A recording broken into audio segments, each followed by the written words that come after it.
जुल्म के साए में मुंह खोलेगा कौन, हम भी चुप रहेंगे तो फिर बोलेगा कौन। संविधान हमें आजादी देता है कि हम समता की बात करेंगे, हम भाईचारे की बात करेंगे। फिर इन लोगों को कौन सा संविधान आजादी देता है कि ये सत्ता में बैठकर भी ये विषमता की बात करते हैं, ये धर्म की बात करते हैं। भगवान को दो प्रकार के लोग मानते हैं, कायर और लालची लोग मानते हैं। 131 मेंबर ऑफ पार्लियामेंट हमारे जाते हैं, मगर वहां कोई क्रांतिकारी नहीं जाता है। सब अपनी कुर्सी की बात रखने के लिए जाते हैं। कसमें शेर हुआ करते थे पहले, शेर और बहुत सारे जानवर हुआ करते थे। एनिमल प्रोटेक्शन एक्ट आया तो उसमें उनको आदेश देना पड़ा कि किसी भी जानवर को आप सर्कस में नहीं रख सकते हैं। अब शेरों को जंगल में छोड़ दिया। 10 दिन के बाद अखबार में लिखकर आया कि शेरों का जंगली कुत्तों ने शिकार कर लिया। वो निपुण हो गए थे शिकार करने में। अपने बच्चों को घरों में रखेंगे तो बिजली के शेर बनाएंगे, उनका कोई भी शोषण करेगा।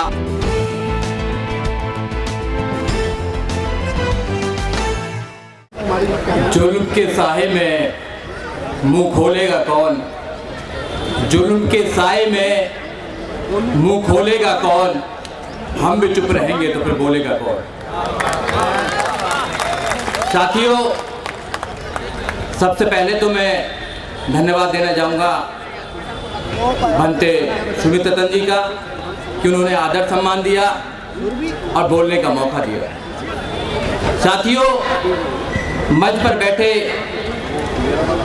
सभी सम्मानित साथी, सामने बैठे श्रोतागण, सभी को मेरा नमो बुद्धा, जय भीम।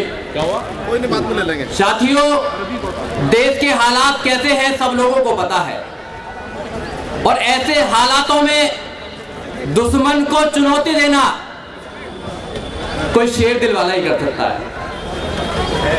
क्योंकि आज जो माहौल है पूरे देश के अंदर, संविधान को खत्म करने की पूरी प्लानिंग चली हुई है।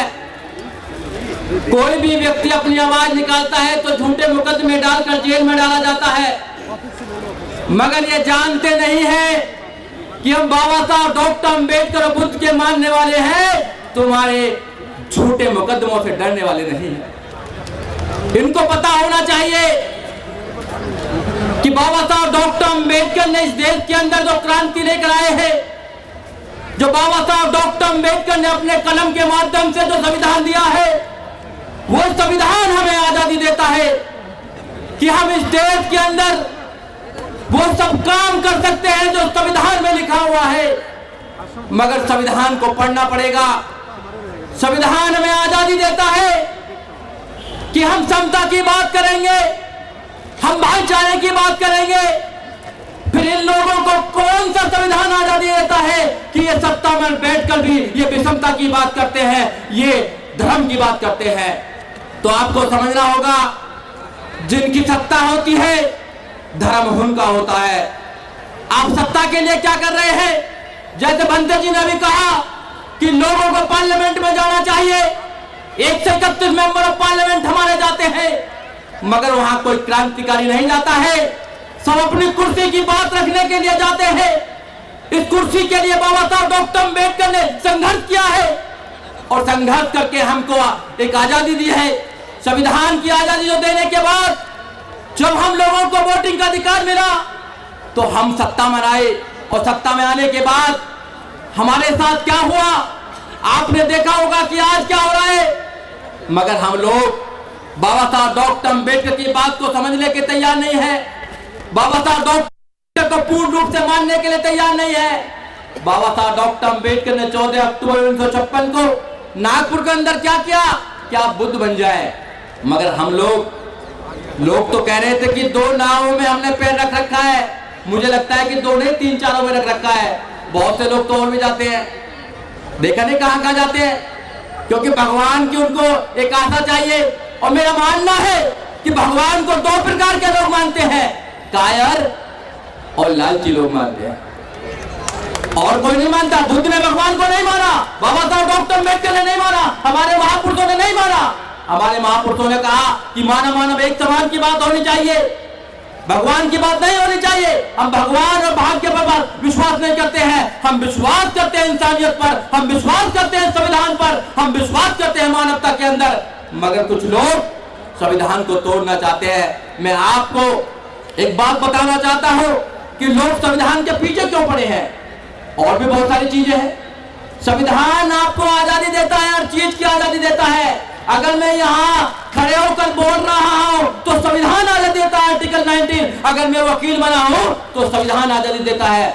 हमारे वकील साहब भी कह रहे थे, पूर्व मंत्री भी थे राजेंद्र पाल गौतम जी, कि उन्होंने LLB की और LLB करते करते 8,000 रुपया लगे।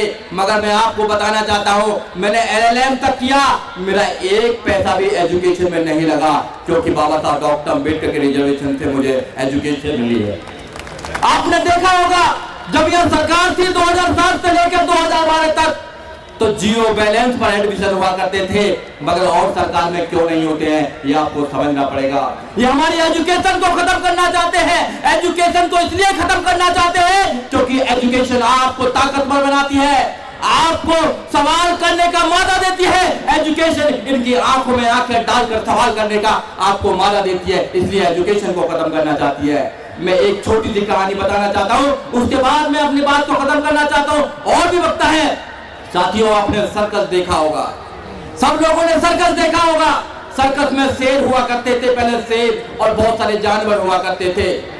मगर सुप्रीम कोर्ट ने आदेश दिया, एनिमल प्रोटेक्शन एक्ट आया, तो उसमें उनको आदेश देना पड़ा कि किसी भी जानवर को आप सर्कस में नहीं रख सकते हैं, तो सारे जानवरों को छोड़ना पड़ा, शेरों को भी छोड़ना पड़ा।